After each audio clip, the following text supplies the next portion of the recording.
नमस्कार दोस्तों, आप सभी का आपके YouTube channel youth star online classes में स्वागत है। ललन टॉप 50 प्रश्नों की सीरीज का आज ये दूसरा पार्ट है। ललन टॉप का जो सीरीज है ये कुल 5000 प्रश्नों का है, जिसमें आपके ऐसे प्रश्न हैं जो कि सभी प्रतियोगी परीक्षाओं में पूछे गए हैं। इसलिए आपके ये आगामी जो परीक्षाएं होने वाली हैं उन सभी के लिए बहुत ही महत्वपूर्ण है और ऐसे प्रश्न आपकी परीक्षा में 100% छपे हुए दिखेंगे। चलिए शुरू करते हैं। दोस्तों, ललन टॉप के 50 प्रश्नों को पार्ट 1 में हम लोगों ने सॉल्व कर लिया था। आज हम लोग इस वीडियो में प्रश्न संख्या 51 से लेकर प्रश्न संख्या 100 तक देखेंगे। तो क्वेश्चन नंबर 51 है, राष्ट्रीय राजमार्ग यानी कि नेशनल हाईवे किनको जोड़ते हैं? तो इसका सही उत्तर होगा व्यापार केंद्रों और राज्य की राजधानियों को राष्ट्रीय राजमार्ग या नेशनल हाईवे जोड़ते हैं। क्वेश्चन नंबर 52 है, कौन सा शहर अंगूरों की पैदावार के लिए प्रसिद्ध है? तो इसका राइट आंसर होगा नासिक। नासिक शहर जो है ये अंगूरों की पैदावार के लिए प्रसिद्ध है। क्वेश्चन नंबर 53 है, कोयना बांध स्थित है? तो कोयना बांध महाराष्ट्र में स्थित है और ये क्वेश्चन मोस्ट इंपॉर्टेंट है क्योंकि परीक्षा में ये बार बार पूछा गया है। क्वेश्चन नंबर 54 है, खरीफ की फसल काटी जाती है? तो जो खरीफ की फसल होती है ये नवंबर के प्रारंभ में काटी जाती है। क्वेश्चन नंबर 55 है, हिमानी जिसे कि इंग्लिश में ग्लेशियर कहते हैं बर्फ का एक विशाल पिंड है जो, तो इसका राइट आंसर होगा जो हिमालय पर्वत के श्रेणी के शीर्ष स्थलों पर छाया रहता है उसे हिमानी या ग्लेशियर कहते हैं। क्वेश्चन नंबर 56 है, कौन सी कायांतरित सेल है? तो इसका राइट आंसर होगा संगमरमर कायांतरित सेल का उदाहरण है। क्वेश्चन नंबर 57 है, सार्क का पूर्ण रूप क्या है? तो सार्क का पूर्ण रूप है south Asian association for regional cooperation. Question number 58 है, भारत आने वाले सागरीय मार्ग की खोज किसने की थी? तो इसका राइट आंसर होगा वास्को डी गामा ने 1498 में भारत आने वाले सागरीय मार्ग की खोज की थी और ये सबसे पहले कालीकट बंदरगाह पर उतरा था। उस समय कालीकट का शासक था जमोरीन। क्वेश्चन नंबर 59 है, स्वेज नहर के खुलने से किन दो महाद्वीपों के बीच का मार्ग छोटा हो गया? तो इसका राइट आंसर होगा यूरोप से एशिया और पूर्वी अफ्रीका का मार्ग छोटा हो गया स्वेज नहर के खुलने से। क्वेश्चन नंबर 60 है, प्रथम विश्व युद्ध कब लड़ा गया था? तो प्रथम विश्व युद्ध लड़ा गया था 1914 से 1918। क्वेश्चन नंबर 61 है, किसके शासनकाल के दौरान मराठा सत्ता सर्वोच्च शिखर और सत्ता पर थी? तो इसका राइट आंसर होगा बालाजी बाजीराव के शासनकाल के दौरान मराठा सत्ता सर्वोच्च शिखर और सत्ता पर थी। क्वेश्चन नंबर 62 है, सत्यशोधक समाज की स्थापना किसने की थी? जो कि मोस्ट इंपॉर्टेंट है। तो सत्यशोधक समाज की स्थापना की थी महात्मा ज्योतिबा फूले ने। क्वेश्चन नंबर 63 है, भारत के राष्ट्रगान जन गण मन के रचयिता कौन है? तो भारत के राष्ट्रगान जन गण मन के रचयिता हैं रविंद्रनाथ टैगोर।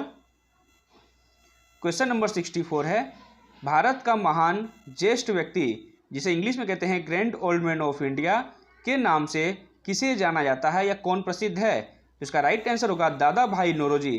दादा भाई नौरोजी को महान ज्येष्ठ व्यक्ति भारत का कहते हैं, इंग्लिश में कहते हैं grand old man of India. Question number 65 है, सविनय अवज्ञा आंदोलन कब प्रारंभ हुआ था? तो इसका राइट आंसर होगा 12 मार्च 1930 से 6 अप्रैल 1930 तक सविनय अवज्ञा आंदोलन चला था और प्रारंभ होने की बात पूछे तो सिर्फ 12 मार्च 1930 आपका राइट आंसर होगा। क्वेश्चन नंबर 66 है, किस प्रधानमंत्री ने समाजवाद की विचारधारा को आगे बढ़ाया? तो इसका राइट आंसर होगा पंडित जवाहरलाल नेहरू ने समाजवाद की विचारधारा को आगे बढ़ाया था। क्वेश्चन नंबर 67 है, भारत के अरब सागर और बंगाल की खाड़ी से लगे समुद्र तट की लंबाई कितनी है? तो इसका राइट आंसर होगा 6100 किलोमीटर। क्वेश्चन नंबर 68 है, कृष्णा नदी का उद्गम स्थल किसके समीप है? तो इसका राइट आंसर होगा महाबलेश्वर के समीप कृष्णा नदी का उद्गम स्थल है। क्वेश्चन नंबर 69 है, पृथ्वी 1 घंटे में कितने देशांतर घूम लेती है? तो पृथ्वी 1 घंटे में 15 डिग्री देशांतर घूम लेती है।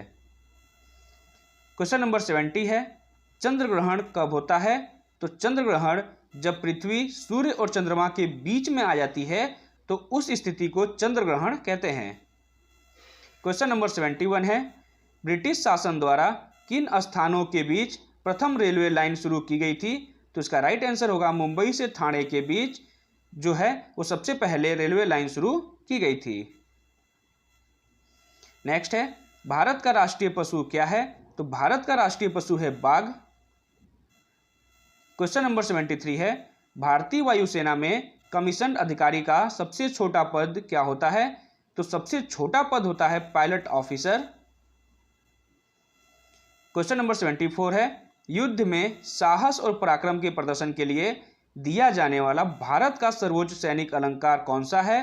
तो इसका राइट आंसर होगा परमवीर चक्र। क्वेश्चन नंबर 75 है, विश्व का सबसे बड़ा महाद्वीप कौन सा है? तो विश्व का सबसे बड़ा महाद्वीप है एशिया महाद्वीप। क्वेश्चन नंबर 76 है, ऋतुएं किन कारणों से होती हैं? तो जो ऋतुएं होती हैं ये सूर्य के चारों ओर पृथ्वी का परिक्रमण करने से होती हैं या बदलती रहती हैं। क्वेश्चन नंबर 77 है, पृथ्वी की सतह से सबसे दूर वायुमंडलीय परत किस नाम से विदित है? तो पृथ्वी की सतह से सबसे दूर जो वायुमंडलीय परत है उसको कहते हैं बहिर्मंडल, और जो सबसे नजदीक है उसे कहते हैं क्षोभ मंडल। क्वेश्चन नंबर 78 है, DCM ट्रॉफी का संबंध किस खेल से है? तो DCM ट्रॉफी का संबंध फुटबॉल से है।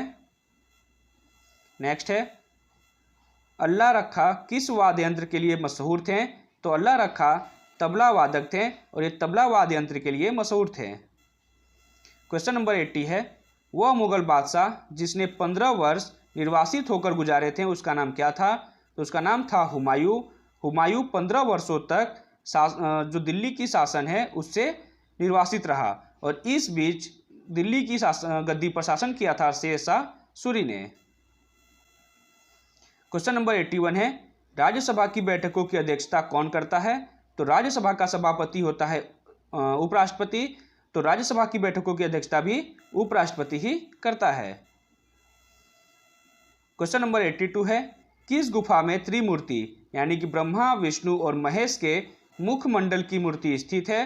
तो एलिफेंटा की गुफा में त्रिमूर्ति की मुखमंडल की मूर्ति स्थित है। क्वेश्चन नंबर 83 है, लक्षद्वीप की राजधानी क्या है? तो लक्षद्वीप की राजधानी है करावती।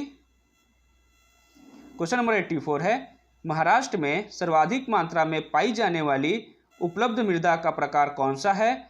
तो महाराष्ट्र में सर्वाधिक मात्रा में पाई जाने वाली मृदा है काली मिट्टी। क्वेश्चन नंबर 85 है, प्रसिद्ध सिलोत्कीर्ण का मतलब होता है पत्थर काटकर बनाया गया कैलाश मंदिर कहाँ स्थित है? तो ये स्थित है एलोरा की गुफा में, यानी एलोरा की गुफा में प्रसिद्ध सिलोत्कीर्ण कैलाश मंदिर स्थित है। क्वेश्चन नंबर 86 है, हरित क्रांति का अर्थ क्या है? तो हरित क्रांति का अर्थ है कृषि की आधुनिक विधियों के प्रयोग द्वारा प्रति एकड़ फसल की उपज को बढ़ाना। क्वेश्चन नंबर 87 है, भूरक्षण को नियंत्रित किया जा सकता है? तो भूरक्षण को सीढ़ीदार टीला बनाकर या बांध बनाकर या वृक्षारोपण के द्वारा नियंत्रित किया जा सकता है। क्वेश्चन नंबर 88 है, जम्मू और कश्मीर का रेल पथ किस रेलवे जोन के अंतर्गत आता है? तो इसका राइट आंसर होगा उत्तरी रेलवे जोन के अंतर्गत। क्वेश्चन नंबर 89 है, भारत के किस राज्य में कन्नड़ भाषा बोली जाती है? तो भारत के कर्नाटक राज्य में कन्नड़ भाषा बोली जाती है। क्वेश्चन नंबर 90 है, संघ शासित प्रदेश अंडमान निकोबार द्वीप समूह की राजधानी कौन सी है? तो संघ शासित प्रदेश अंडमान निकोबार द्वीप समूह की राजधानी है पोर्ट ब्लेयर। क्वेश्चन नंबर 91 है, विख्यात महाकाव्य महाभारत के रचयिता कौन है? तो महाभारत के रचयिता हैं वेदव्यास। क्वेश्चन नंबर 92 है, गीतांजलि के कवि कौन है? तो गीतांजलि के कवि हैं रविन्द्रनाथ टैगोर। क्वेश्चन नंबर 93 है, किन दो स्थानों के बीच हिमसागर एक्सप्रेस चलती है? तो जम्मू से कन्याकुमारी के बीच हिमसागर एक्सप्रेस चलती है। क्वेश्चन नंबर 94 है, जनरल किस सेना का एक अधिकारी पद होता है? तो जनरल थल सेना का एक अधिकारी पद होता है। क्वेश्चन नंबर 95 है, भारत के किस राज्य में पवित्र तीर्थ स्थल अमरनाथ स्थित है? तो भारत के जम्मू कश्मीर में पवित्र तीर्थ स्थल अमरनाथ स्थित है। क्वेश्चन नंबर 96 है, विख्यात पर्यटन स्थल गुलमर्ग भारत के किस क्षेत्र में स्थित है? तो गुलमर्ग स्थित है कश्मीर में।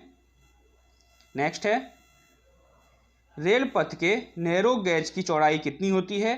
तो रेल पथ के नैरो गेज की चौड़ाई होती है 2.6। नेक्स्ट है, किस देश को उगते हुए सूरज की भूमि कहा जाता है? तो जापान को उगते हुए सूरज की भूमि कहा जाता है। नेक्स्ट है, कौन सा शहर मध्य प्रदेश की राजधानी है? तो मध्य प्रदेश की राजधानी है भोपाल। और लास्ट क्वेश्चन यानी कि 100 नंबर का क्वेश्चन है, किस राज्य में मलयालम भाषा बोली जाती है? तो इसका राइट आंसर होगा केरल। केरल में मलयालम भाषा बोली जाती है।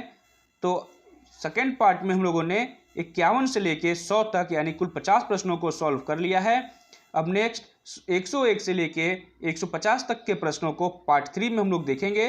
तो इस वीडियो को यहीं समाप्त करते हैं। अगर वीडियो अच्छी लगी हो तो उसको लाइक कीजिएगा, अधिक से अधिक शेयर कीजिएगा, और अभी तक अगर आपने चैनल को सब्सक्राइब नहीं किया है तो चैनल को सब्सक्राइब जरूर कर लीजिएगा। धन्यवाद।